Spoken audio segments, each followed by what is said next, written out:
Hello, everybody. So today we are going to get into talking about Vijayanagar or Vijayanagar. I think it's Vijayanagar, an empire that rose up in southern India during this time. And it's an empire probably a lot of you haven't ever heard of before, and so I think it's going to be kind of cool learning about them.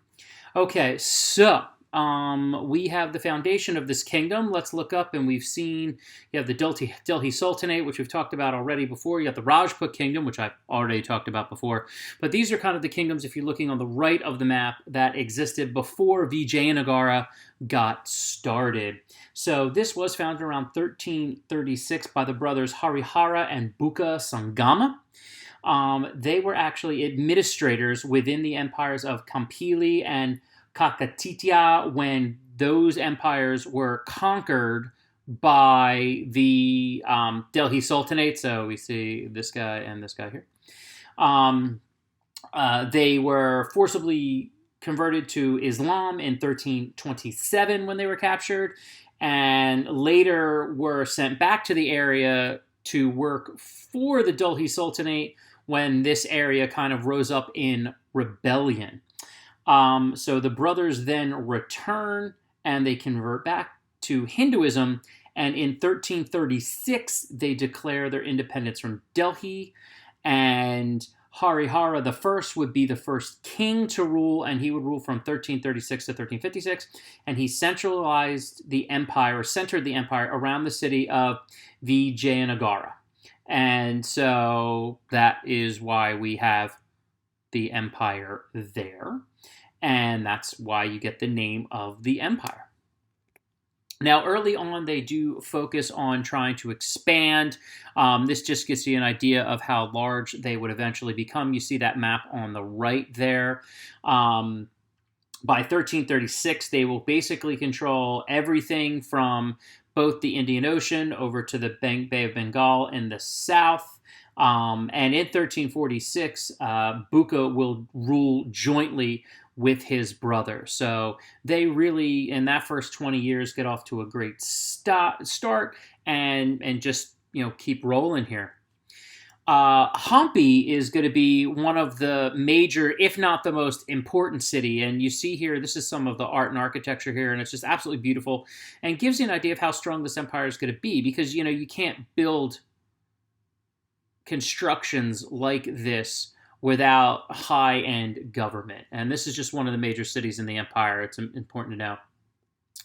So the government system is pretty straightforward. The king is at the top with ultimate power, and they are able to really just rule by decree.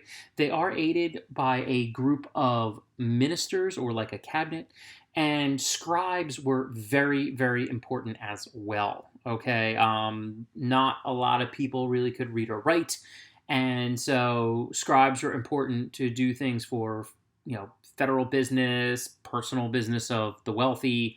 So they had a pretty high place in society. They would divide the empire into units that were known as stolas, nadus, and simas, and kind of like cities and states and stuff like that. These would be used to use local administrators. So the local rulers would stay in control of the areas that they conquered, and they would also then be used as guys that could collect taxes and other revenue. The Brahmin caste was really used extensively here. And really, it's kind of wherever they conquered, they sought out the Brahmins and had them run. And this is something that we see in a lot of other areas, with using the upper class of areas you conquer, which makes them a little less likely to revolt and allows them to keep some of their traditions, and that can work out pretty well. Something else they also do is they give incentives for people who will cultivate land and high food production. So you could get like a little bit of cut on your taxes or something like that if you had land under cultivation.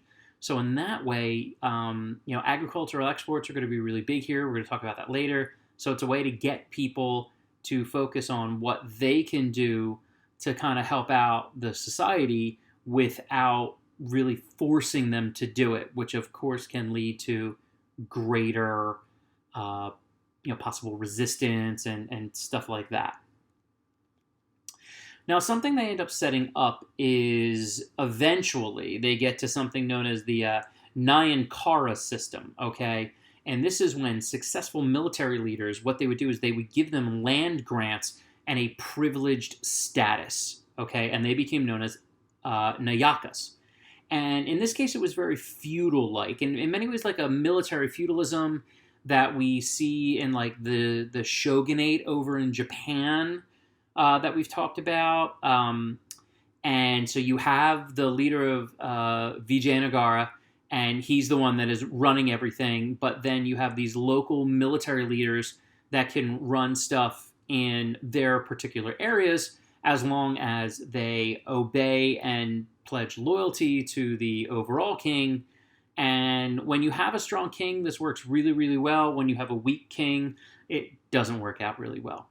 But the other stuff that we know about their federal government as well is that it's all about taxation. It's all about bringing in money, and most was done through agrarian taxes.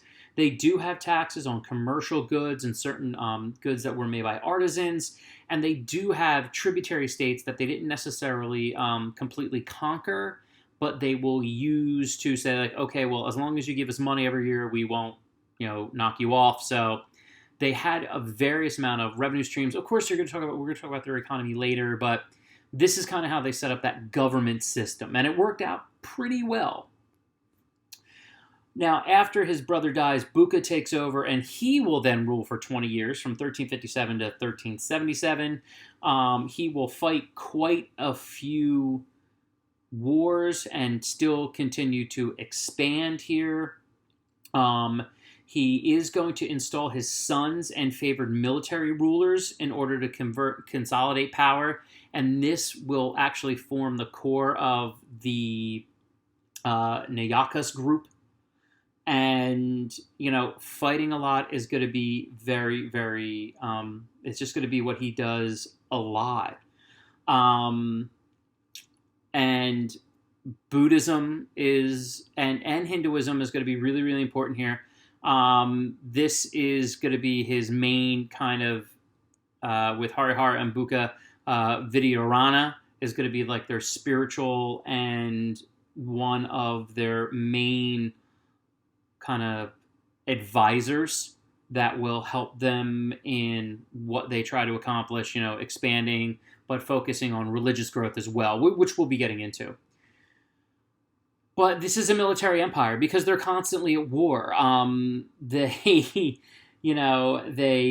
are always dealing with the Delhi Sultanates as well as other kingdoms that were like in between them and the Delhi Sultanate. In order to improve this, they will actually import horses from Persia and Arabia so that they can have a higher, a greater cavalry. They will also bring in Turkish bowmen to complement their cavalry. So you have a mix of local soldiers as well as hired mercenaries, which can be a little dicey, but as long as you're paying them, and Vijayanagar would be able to do that for quite a while, like, it's going to work out okay. He does have a rebellion that he has to deal with, or there is a rebellion, not he, Buka, anymore. Buka's son, Harihara, who would be Harihara II, does have a rebellion that he has to deal with, but he's able to put it down. But when you look at this empire, one of the things that they're known for, so if you look here, if you look at the top picture, we see, your infantry, but then we have our cavalry, and then you have elephant cavalry, and this actually is one of the larger buildings from the Vijayanagar Empire, and these were elephant stables. So, you're bringing the big bad elephant cavalry, and that's always, kind of impressive. The greatest king that is seen by them was Krishnadevaraya, and he was king from 1509 to 1529. There is a picture of him, or a statue of him, on the right. For the 50 years prior to him, Vijayanagar shrunk down a little bit. They had lots of succession issues, kind of like mini little civil war-y type things, and it was a little bit weakened. So when he comes in, he is going to really reestablish central control. And one of the ways he does is very interesting. He uses Portuguese and Muslim soldiers from the outside, And it's kind of clever because he doesn't pit his own subjects against each other. So he uses outside military forces to put down these revolts and centralize power so that they can grow. He will expand his empire to the greatest size, which I'll show you a picture of in a little bit. And he does work with the Portuguese, which is crucial at this point because the Europeans eventually, as we do know, are going to be able to take over this area. And the Mughals are eventually going to come down and conquer them as well, which I'll get to in a moment. But for this point, it's like we're dealing with trying to keep this balance between us and the Portuguese and being allies and working together. He'll also be a big patron of art and literature, which I'll show you some things a little bit later on. But this is kind of the height of the Vijayanagar Empire. And as you can see there, this is at its greatest size, because at one point, like, these were just kind of tributary states, but by under Krishnadevaraya, they get to its very largest area. And again, patronage of Hinduism and architecture is really important. So you see a picture of a temple here, which was crucial for them. Now, eventually, it is going to end up kind of falling apart. The kings after Devaraya were just not as good. A confederation of rival kingdoms come together and sack the city of Vijayanagar in 1565 at the Battle of Talikota, which they were actually betrayed. That's what that picture on the right depicts. Basically, they brought in some allies that were going to work with them to defeat this confederation, but then they were betrayed by their allies, and that city was completely destroyed. They hold on for a little bit after they move the capital, but in 1614, the entire royal family is murdered, and mass civil war breaks out, and outside sultanates will swoop in, the Portuguese will swoop in by 1652, and then it's basically all over. But this is going to be a really interesting empire when I talk about some of the economics and cultural things. But southern India is almost like this continent, this subcontinent is huge, so it's an empire unto itself. And so this was a really significant empire that had a pretty solid run for about 300 years until finally falling to outside forces. So in our next video, we'll get to talking about some of the cultural things. And hope you enjoyed this one. And I'll see you guys soon. Take care.